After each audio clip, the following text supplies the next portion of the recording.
Hey guys, Coach here. Welcome to this week's episode. This week I am talking to the homeowners out there that have godforsaken crappy soil. The type of soil that you just don't feel comfortable going out and investing hundreds of dollars in ornamental plant material only to put it in ground that probably is not going to yield you successful results. I'm glad you're here. Let's talk about two options that we alone have also exercised, and maybe you can do the same thing. Glad you're here. Let's get going.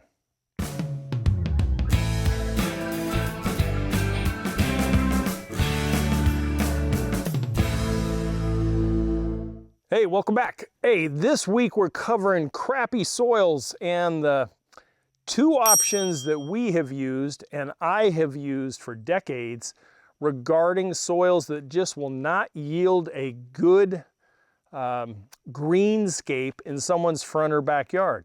I mean, take a look at the soils that we're dealing with that I'm surrounded by right now. Ledgestone, shale, with a smattering of clay, loam in between, just for accent purposes. Not the most ideal planting medium, certainly not one that I have ever been exposed to in any of my adult or horticultural career. This is new to me, so I had to do a quick 180 pivot and figure out a way that we could landscape brook and pond in a way that is going to be beautiful, functional, and useful, considering that a lot of it is this crap. So, what are a couple of the options that we're dealing with? We're dealing with two main ones. There are some other ones, but they're extremely costly and they're just not, for the average DIYer, they're just not feasible. But the most important one, the one that we have incorporated a lot here at Brook and Pond, and that is the raised bed option. Raised bed is where you take maybe some of your native soil, mix it with organic matter and good soil, retain it, and then use it as a planting medium, a new planting medium. And we were able to do that with the soil that we had in our backyard. After we got done with the drainage situation, I had our excavator dig out part of the backyard, take the soils and mound it up near the utility pole. And as a result, as I saw the soil come out, it was of better quality than what I had him here in the first place being able to complete the French drain system. And as that soil came out of the ground and I saw the consistency of it, I knew what the solution was for at least our backyard, and that was raised beds. And raised beds are a very easy, albeit you have an extra step or two to create it, able to take crappy soil and avoid planting directly into it, raise up the soil levels one way or another, which we'll cover in a minute, and be able to import good quality soils to plant in greenscape that will survive and thrive as a result. So what are these raised beds constructed out of? There's a number of materials that you can use. For us, we used large stones and boulders to retain our raised beds. And you've seen that on the past few videos. Those particular boulders came relatively easy, number one, because some of them were already here on the property, and number two, they were relatively inexpensive from a nearby quarry. And by taking the raised bed and surrounding it with these boulders, we created a planting medium area where all we had to do was backfill with good soil, tamp it down a little bit. We did not need drainage because it just was not that high, and go ahead and plant in that using voluminous amounts of planting soil to add more organic material and organic amendment into the loamy clay imported soil that we bought. Now, raised beds can be constructed out of wood. They can be constructed like we did out of rock, cement block, poured and formed cement walls. Even I've seen it even out of metal. But for the most part, DIYers are going to be doing it out of stone, stacked block, and wood. And the height that you do your raised beds will depend on your particular location. If you're terracing a hillside in the front or backyard, you may only need to go up maybe 3 feet per terrace or even less, and then backfill behind it or drag the tailings back down and use what you have and then amend that crap soil. If you haven't removed it all the way, amend that crappy soil so that you have a good planting medium. The stuff that we did in the backyard here at Brook and Pond, it was on a scale of 1 to 10, I'd say the soil was about a 6. It wasn't the greatest. We took a lot of rock out of it, and then we introduced bags upon bags upon bags of planter mix for each and every plant that went in, so that we probably used a dozen bags of planter mix and then mulched the whole thing, the whole hill, so that it will break down over time and condition the soil even more. And as these pictures reflect, you can see this is the product of our efforts. This particular planting bed is doing very, very well. And it wasn't the only one that we did. We did a small one down at the utility pole on the front driveway. We did another one across the driveway, which had the big boulders that we used to drag and push into place, and then backfilled behind them with about 6 yards of good loam.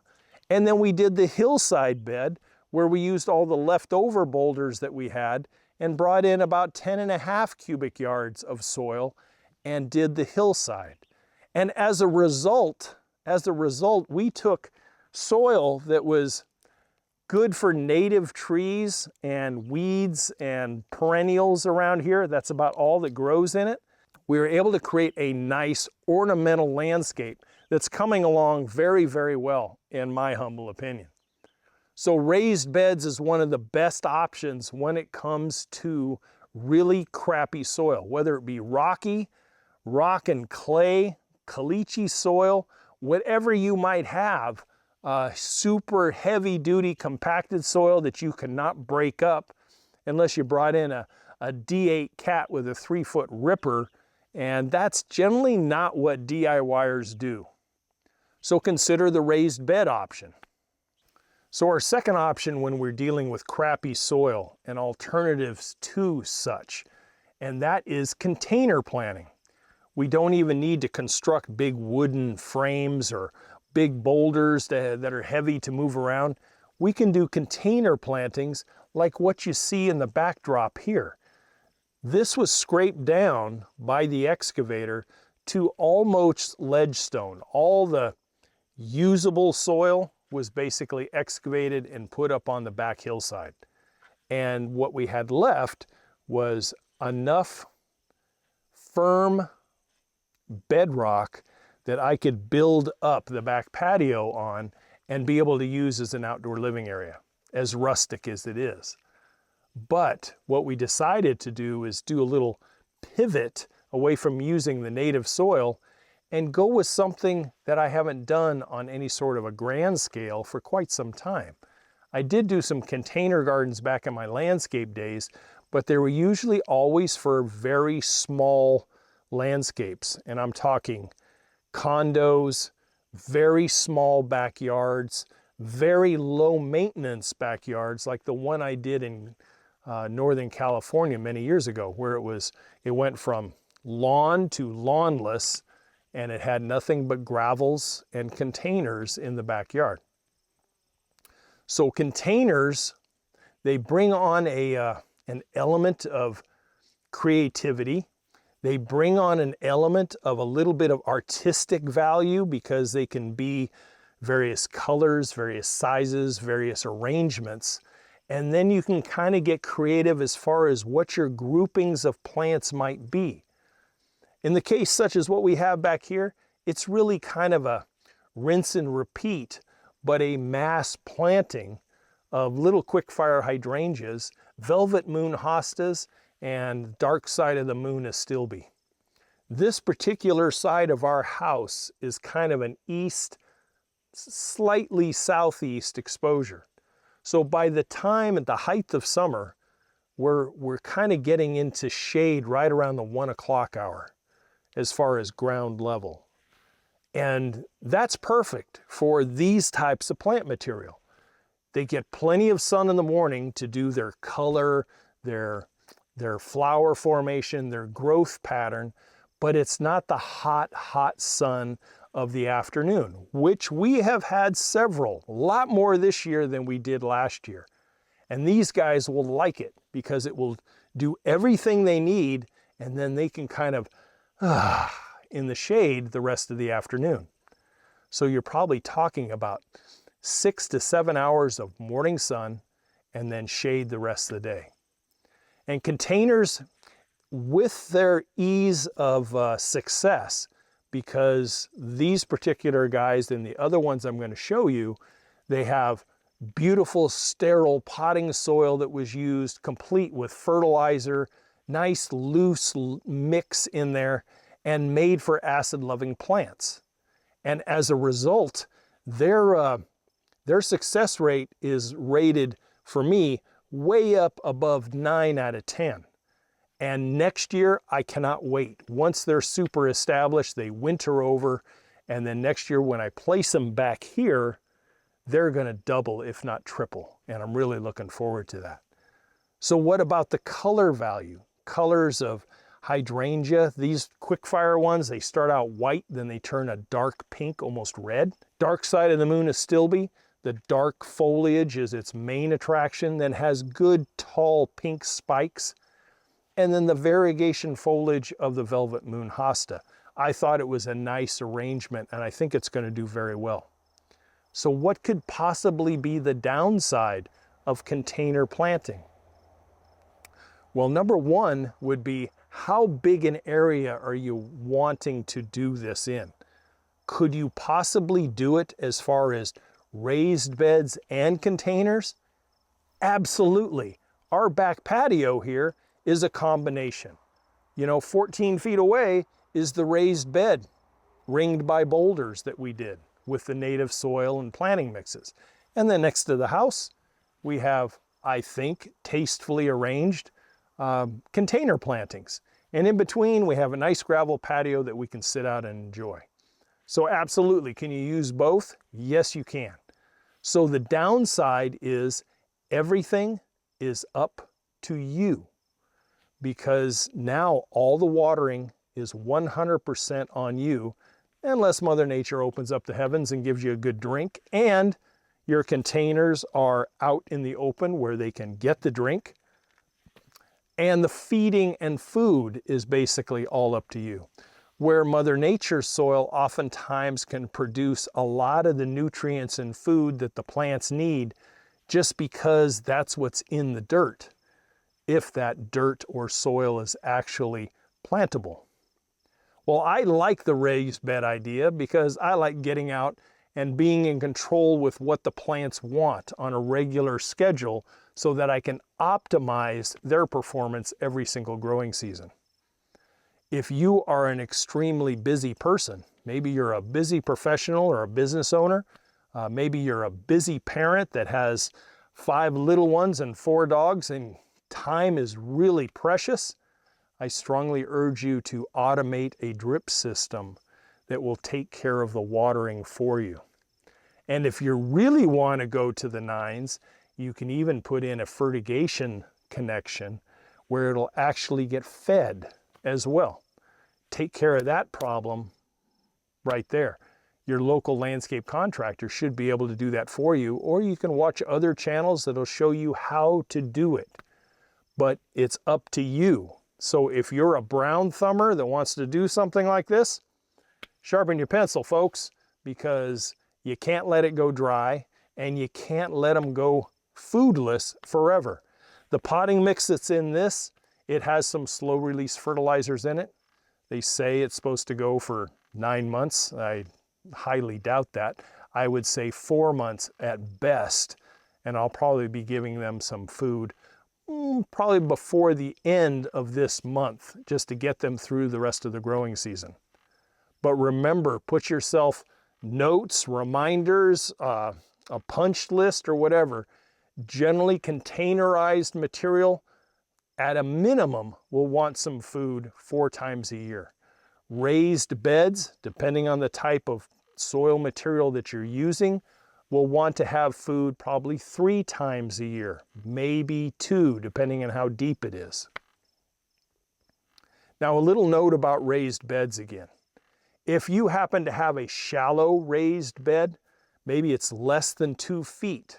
That's just the way things are going to be. They're 2-foot raised beds. And maybe you're putting a small tree like a Japanese maple, or maybe a crepe myrtle, or some other type of small tree in there. And when you dig down through your beautiful imported soil, you hit that crappy native soil. Before you plant your tree, to avoid what we call stratification, take a pick, take a jackhammer, take a shovel, take whatever it takes to loosen up the top 3 inches or so of that native soil, and then go ahead and plant your tree to depth, whatever it might be. To avoid that tree going down and hitting the hard soil and then planing out and stratifying, never punching through a little bit into the native soil. The reason I say that is because if you have a very shallow bed and a quick growing tree and a good windy storm, chances are the wind sail factor can take and topple that tree, irregardless of staking or anything else, because it's in a looser, not native situation. Now, if you have 4-foot beds or 5-foot beds or whatever, and you've planted, the case is not as strong for that. You don't have to do it quite as much. But what I used to do where I lived and practiced in Northern California is I would go through with my little mini Bosch jackhammer.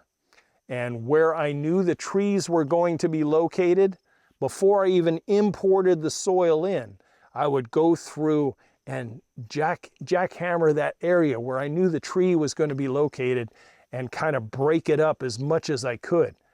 And then I would bring in the soil, backfill it, plant the tree, and we're all good. Never had a problem, never had a complaint. So remember that. So over on the north side of the house here at Brook and Pond, you can see that we continued the container garden over on the side of the house that had nothing but ledge stone underneath. I knew darn well trying to plant plants here was just going to be a waste of dollars and a waste of time unless I dug 3-foot wide and 3-foot deep holes, which I just didn't feel like doing.